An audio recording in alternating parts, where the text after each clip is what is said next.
Tonight, the EPA vows to closely monitor the dust from Port Augusta's old power station site this summer, and the Port Lincoln Hospital receives a new portable multi-purpose ultrasound machine thanks to a generous donation. This is Southern Cross News with Abby Donaldson. Good evening, thanks for joining us. The EPA has vowed to closely monitor the dust from Port Augusta's old power station site throughout the summer. The organisation says steps are in place to ensure there's no repeat of the ash dust events that plagued the town 2 years ago. Harboured by dry conditions and low rainfall, a lack of vegetation growth was a key factor which enabled dust to escape the site in the past. But things are now starting to look a lot more green. Yeah, we're seeing some small germinates come up and the plants are already there, starting to thrive. A new dust suppressant, which doesn't limit plant growth, has been applied to high-risk areas of the dam ahead of the summer's thermal winds. And throughout November, it withstood high-powered gusts of up to 90 kilometres an hour. We've had little or no lift-off from site, which has been really pleasing, so we're very confident in the product. The EPA have been casting a close eye over the Flinders Power operations. They're eager to prevent the reoccurrence of similar dust events, which choked the town 2 years ago. We'll be doing inspections from time to time during summer and keeping a close eye on what's going down. The 270-hectare ash dam is now fully covered with topsoil, and new data reports that any recent dust in Port Augusta is not from the site. There were several dusty days, and as far as we can tell, none of that dust came from the power station site. The EPA is also enforcing the licence conditions of Flinders Power. Backup dust suppressant and extra water carts are at the ready, in case extreme weather threatens the site. So we can respond to any dust event if it did occur very quickly. Garth Burley, Southern Cross News. Newly proposed legislation by the state government will grant the CFS power to stop farmers from harvesting during fire danger. The proposed amendment is receiving backlash from local farmers, though, who claim it doesn't take into account an individual's capacity to self-manage fire risk. Amendments to the Fire and Emergency Services Bill has ignited debate between farmers and the state government, with the Ministry for Emergency Services seeking to appoint additional powers to the CFS. What we've done is we've put forward a couple of amendments to this Act. First and foremost, what we wanted to do was acknowledge our volunteers. The bill proposes that if conditions were likely to pose a threat to someone's life or the property during the event of a fire, the CFS will be able to take action. Farming and wheat farming involved and harvesting involved. We know that South Australian farmers adhere to the grain growers' harvesting code of conduct, and everyone that does that won't notice any change whatsoever. Farmers have vocalised frustration with the proposed bill, saying that it restricts their freedom of movement. The state government has responded to concerns, saying that those who behave responsibly and accordingly during a fire threat won't be impacted by the changes. The intent when we did this was to make sure that everyone that's doing the right thing won't notice any difference, but if someone's not doing the right thing, there's a mechanism in place to make sure they can be pulled up. Labor's primary industry spokesman Eddie Hughes says the bill was suddenly introduced without consulting with the affected communities. The Liberal Party are now working on the creation of a select committee to address the public's concerns. Dominic Beaton, Southern Cross News. The Port Lincoln Hospital received a new portable multi-purpose ultrasound machine today. It was all thanks to the generous donation of local philanthropist Peter Tickle. An exciting new state-of-the-art addition for staff and patients at the Port Lincoln Hospital. Today's been a big day. It's an early Christmas present for everyone in Port Lincoln. Peter decided to donate something of such significance with this ultrasound machine because it's something that will benefit everyone. Philanthropist Peter Tickle was looking to make a considerable donation to the local hospital, with doctors, nurses and staff deciding on the ultrasound machine and the ability to produce more detailed images than previously available.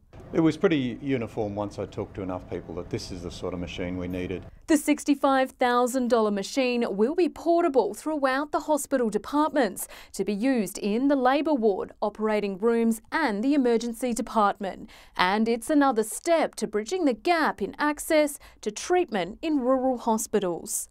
Of course, a patient's expectation is they're going to get as good a care here as they would get in the women's and children's. The ultrasound probe will be vital in the emergency room for serious trauma cases in aiding visualisation of critical arteries. And also in being able to make more accurate diagnosis for women in all stages of pregnancy. Casey Trelaw, Southern Cross News.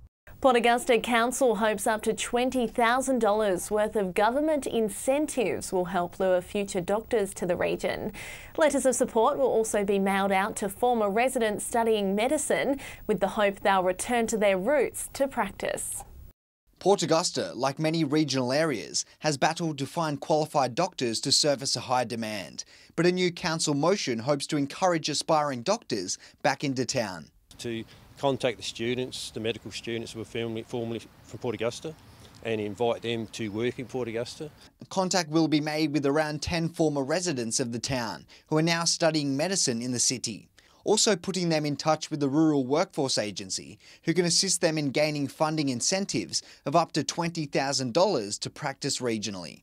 That's a great initiative, so hopefully that will entice people to want to come to the rural area and have a crack. The motion comes after correspondence between the Council and Minister for Regional Services, Bridget McKenzie, about whether Port Augusta could be classed as a district of workforce shortage. But the Minister's response was that ABS records show the town's GP to population ratio is better than the national average. The ABS stats don't necessarily record everything and give you the true numbers, so that can be a bit deceiving. The Council says there is a pressing need to fill a void of doctors in the town. Our resident base hopefully will grow in the future. Our employment base is growing, so we need to make sure we've got the right medical people in place. Garth Burley, Southern Cross News. Still to come tonight, the It Feels Good to Give Christmas truck tour spreads festive cheer in Broken Hill.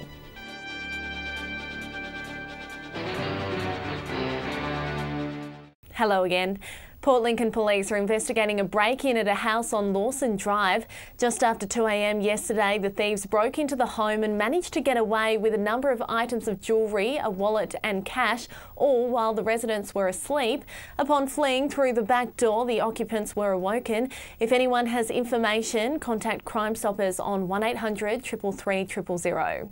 Well, Port Lincoln isn't just home to global award-winning seafood, it's now the place to go for the best coffee too. Boston Bean took home 7 titles at the world's largest coffee roasting competition. If you're looking for a world-class caffeine hit, look no further than Boston Bean. They're Port Lincoln's humble coffee roasters, and they just collected a swag of awards at the Golden Bean competition.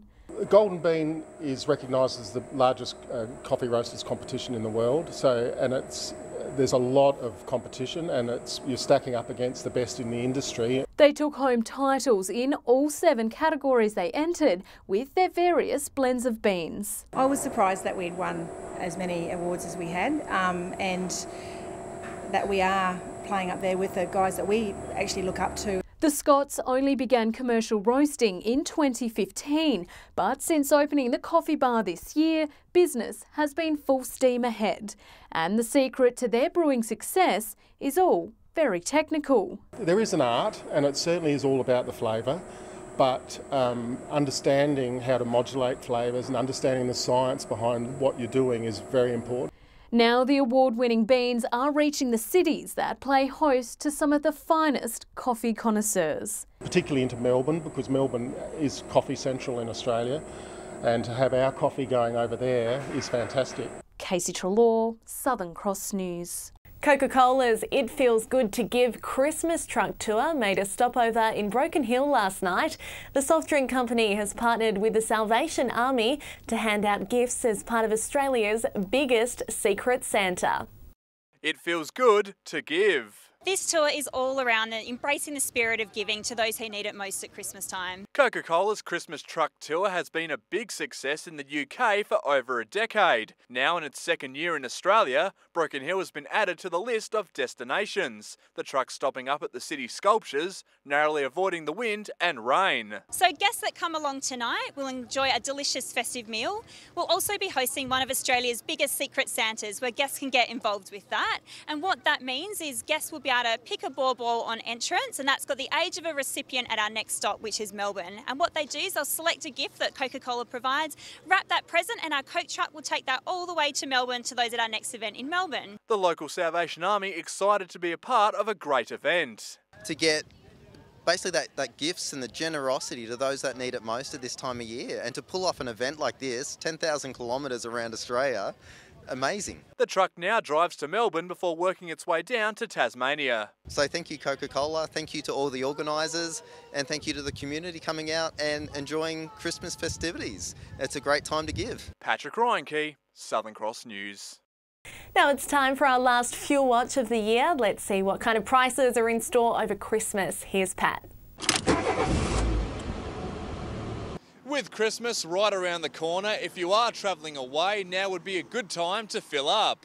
Starting with unleaded, and as you can see, petrol prices are still on the way down. Port Lincoln has dropped by 8 cents over the past week, Whyalla not far behind with a 6-cent drop. Port Augusta is down by 5 and now averages around $1.47. Port Pirie and Kadina are both miles ahead of everyone. The two townships are now in the 120s with no sign of slowing down. Unfortunately, here in Broken Hill, we're still very expensive. Locals paying almost 30 cents more a litre than Pirie and Kadina. The cycle has started again for Adelaide. The City of Churches is back up into the 140s. Turning over to diesel now, and the green keeps on coming. Port Lincoln is down to 148 and so is Kadina. Both Whyalla and Port Augusta are hovering in the low 150s, while Port Pirie is doing a little bit better on $1.44. Broken Hill is still very pricey, but we have seen a 3-cent drop, and Adelaide has also seen a small decline in their average. Finishing off with a look at autogas or LPG, Port Lincoln and Adelaide have seen small decreases, but in Whyalla there's been a small jump in its price. The rest of the Spencer Gulf and here in Broken Hill remains steady as 2018 draws to a close. And that's going to do it for Fuel Watch for this week and for the year. Be safe on the roads if you are travelling away this Christmas. Fingers crossed that these prices stay low heading into 2019. For now though, back to you, Abby. Let's hope they do. Thanks, Pat. Well, stay with us after the break. We take a look back at the biggest stories in Whyalla this year. And in the weather, temps are set to plummet as a cool change sweeps through, bringing with it some rain and wind. I'll have all the local weather details soon. It's now time to take a look back at the year that was in Whyalla. 2018 was a busy time for the Steel City, with local politics and GFG's Sanjeev Gupta dominating the news. 2018 began with Tom Antonio pre-selected by SA Best to take on old foe Eddie Hughes at the state election. We need to make change. We have to have change. If we don't have change, nothing will change. It didn't take long to get personal. An offensive fax allegedly sent from Mr. Antonio's office. The licence to kill Aboriginals was sent out from Tom Antonio's business, and I asked that he stand down from the council. Absolute lie. Never. It was an absolute lie and a total fabrication. Early polls suggested it'd be close, but Mr. Hughes easily retained his seat. Mr. Antonio regrouped, entering the mayoral race against another rival in Lynn Brewer. It's an exciting time for us, and I want to be part of that. We have to spend wisely. We have to understand the needs and the wants of our community. Neither one, with Deputy Claire McLaughlin elected by just 82 votes. And I'm really looking forward to moving forward in a positive way with our new council. Losing re-election was the least of Ms. Brewer's troubles. Ms. Brewer entered the courtroom this morning as the process moved forward to the next stage. The Whyalla mayor is accused of assaulting Angela Antonio, the wife of current councillor Tom Antonio. It's alleged the assault occurred at last year's Remembrance Day ceremony. There was also the curious case of Scott Redmond, who went missing near Kimber in April. Police say, considering the conditions, there's little chance of him being found alive in the area. Today's search of the scrub is in the unfortunate situation that he didn't make it out of the bush. Whyalla's artistic scene had a good year with the unearthed and inaugural hidden festivals.